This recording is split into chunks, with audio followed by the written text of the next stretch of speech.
Welcome back to another week of Katekyo Hitman REBORN, and we're starting back from the end of chapter 82, where the Tsuna and the crew went to go on a Sunday evening to go hang out at the shopping mall area, and unfortunately, a whole ruckus fight just broke out. So if you remember from the beginning of 82, we had where two characters were facing each other. There was a long-haired swordsman and there was a younger guy who obviously looked around Tsuna's age, fighting against each other on top of the roof somewhere in the city. Okay?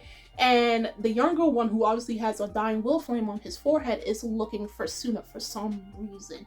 Also, might I add, Tsuna, the only reason why they went out on a Sunday evening instead of going to school is simply because Tsuna heard news that his father, who he had not heard of for 2 years, is suddenly coming home. So it's more like to cheer him up and everything. But of course, all their plans got ruined because these two who showed up at the beginning of 82 decided to bring the fight to an open area where civilians are. So it goes on into chapter 83 where the fight continues. People are running away. The most ironic thing about it was Reborn was telling Kyoko and everybody else that women and children need to evacuate from the area. Mind you, Reborn is a whole baby. he's like a baby, a toddler. Of course, if you know, you know. But I found it so ironic and very funny because he himself, okay, yes, he is a hitman. But if you look at him, you're like, oh, what a cute baby, just like a Mufasa, right? So the fight is going on. And they're like, okay, what's happening? Why are these two coming here? And then obviously we come to find out the one with the dying will flame on his forehead, his name is Basil. Now, I know for anybody that follows the series, you saw obviously official arts of it. I'm gonna have to derail a little bit because this was something I never knew until now. And you know what Caramano always publishes on her, she posts on her official Twitter, like when she does calendar, it's an illustration calendar with different characters from her three biggest series, Katekyo, L Live, and Ron Kaminohashi, right? One of the months of this year, I think it was either July or September, whichever one, had Basil on it, right? Tell me why Basil is not his full name. After all these years, I read the manga, I watched the anime, I was looking at all the official art, and they all had Basil until recently. His name is Basilcium, basically like calcium, but basil? Isum? I can't even pronounce that name properly. So guys, just going forward, from here on out, we just call him Basil. That's all we knew him for 10 plus years. That's Basil. This calcium version of him, we don't know that, okay? So that's his name. So he's trying to take Tsuna away from the fight because Gokudera used dynamite to distract the swordsman, and him and Yamamoto go and confront him. Mind you, Yamamoto did not have his sword. Remember, his back can turn into a sword somehow. Reborn had it at hand. That was a comedic part, and he gave it to Yamamoto. So they tried to confront the swordsman, but proved to be fruitless because he outclassed Yamamoto in swordsmanship, because obviously we have not seen Yamamoto practice or train in swordsmanship at all since he was first introduced. He's always been a baseball player, okay? But he got the swing, okay? He got the swing things. But he got put down, and Gokudera, as stated by the swordsman, was too slow to, use his dynamite. He chops those in half and also bodies Gokudera. So both of them are down for the count. And obviously he's beating up Basil. He's cutting up Basil and everything. Basil is spitting up blood. He's losing blood and everything.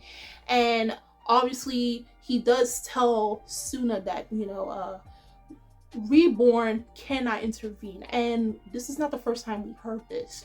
We heard this back in the Kyoko arc, where the knight told Reborn he cannot intervene when it came to facing with the Kyoko group, with Mukuro, okay? So obviously something is telling me that the knight sent orders to Basil to, go to Tsuna and tell him what he needs to say, and that Reborn has no hands in this. He cannot help whatsoever. Everybody's helpless. Heck, even with Tsuna's new powers, is not of use as of yet because Reborn did shoot Tsuna with the dying will bullet, but it's not the hyper dying will bullet, because we come to find out there are two different bullets. The scolding bullet turns him into the hyper dying will mode that you saw obviously in the previous chapters, his ultimate dying will mode, if you will. But comes to find out it has how you say, there's drawback to him using that bullet, because if you remember, after fighting Mukuro and then he basically powered down and everything, he had excruciating muscle pain, okay? And Reborn acknowledges that if he uses the scolding bullet, Tsuna will deal with, like, basically you go out to train and you wake up the next day with back pain, leg pain, all of that for 2 weeks straight. So he can only shoot him with a dying will bullet, but that proved to be useless against an even stronger opponent than Mukuro, okay, at least physically wise, okay? So just before he can actually hurt Tsuna, we have where Basil comes back again and deflects the attack and runs away with Tsuna, and then he's presenting him with this box. Of course, that was his whole mission, to get to Japan, to give this box to Tsuna to take and then run away and hide with it. And in this box is basically like 7 sets of rings, but if you really look closely at it, they're not fully rings, they're like parts of rings. And this is where it leads into, this is the start of the Varya arc. So these rings represent a lot of stuff. This is the, what do you call it? The second version. This is the second version. I have the last version behind me and everything. That's the one I was wearing before I got this one. But that's the whole point. His whole mission was to give these rings to Tsuna because they mean a lot within this series, and they mean a lot within the Bongola family. Of course, the swordsman sees that and he's like, I'm not going to allow you to run away with that. I'm going to kill you and then take that back from you, okay? Because now I know why you were sent here to Japan, to give that to him. Because when he was fighting Tsuna, he realized, one, Tsuna has the dying will flame, and then his gloves, which can activate whether he's in dying will or hyper dying will, changed into the X gloves, representing that Tsuna is the 10th Bongola. He instantly realized that when he was fighting Tsuna. So then he comes to the conclusion that the whole reason why Basil is here is because of the 10th generation Bongola boss, the soon-to-be 10th generation Bongola boss. Okay, so that was the whole point of him fighting Basil, and why he tracked him down from wherever they came from all the way to Japan, simply is to get back that box. And probably if you're new to the series, whether you're watching the anime or reading the manga, you're wondering, what's the significance of this box of rings? What's the whole point of them?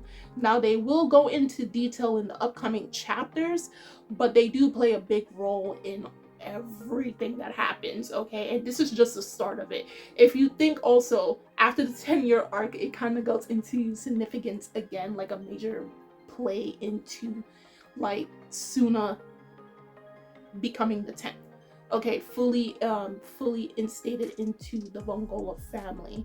So yeah, that's basically what happened, and Reborn is wondering how is Tsuna going to be able to handle this situation, because again, he can intervene.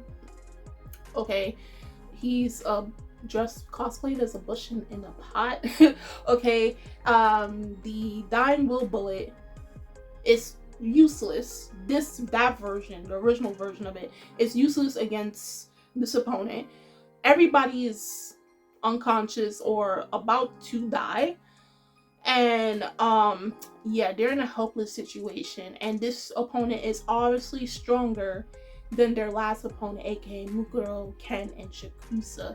So we'll see by the next chapter on how they're going to be able to escape him without getting even more injured or probably be 6 feet under. So guys, do tell me in the comment section below on how you felt about chapter 83 of Katekyo Hitman REBORN. If you saw the adapted episode of this chapter, do tell me how you feel about it compared to this chapter. What do you take away from it? What do you think they should have added to the anime and that they took out? All of that jazz. The links are in the description box. You guys could go check that out. And I think by the time I end this year, I should be able to end it on chapter 87, I think. Okay, and I'm Kimmy Chan of Anime Legends. And I will see you guys later. Bye!